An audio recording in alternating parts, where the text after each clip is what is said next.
All right, Georgia and Kentucky. Next up here, we've got Georgia. Big number here, as you would expect, as the betting markets, you know what they're doing. They're crashing on Kentucky after losing to Vanderbilt last week. They say, we want nothing to do with this team right now.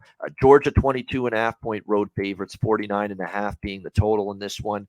Always a question of focus for Georgia when you're talking about playing the games that aren't the biggest marquee games. And even against Mississippi State last week, it was a sluggish start, but they did enough. They overcame that slow start, and they still won 45-19, won and covered. There's no way I'm backing Kentucky. I said that after the loss to Vanderbilt. They're a fade or nothing team for me. The season's falling apart. It's been disappointing for them to be just 6-4 right now. Will Levis's draft stock is plummeting even further than Josh McDaniels' stock right now.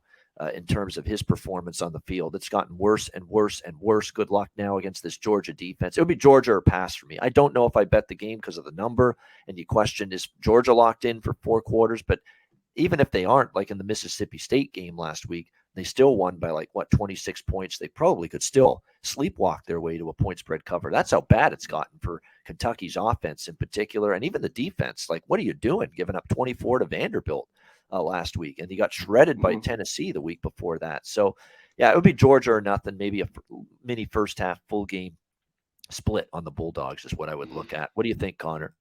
Yeah, I just can't back Kentucky. This happened last year. They started 5-0, 6-0, then they kind of get some tougher games. But the Vandy last week was, yeah, they at least should have won that football game.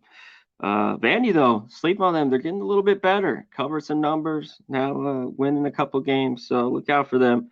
Yeah, this is just if Georgia's, if they're in it, they'll cover here. It's tricky though. This is just ones I'm not going to get involved with. You know me. And the Kentucky defense hasn't been good, but will they be able to score on Georgia? I don't know if they can score much on them. I'd lean under a little bit.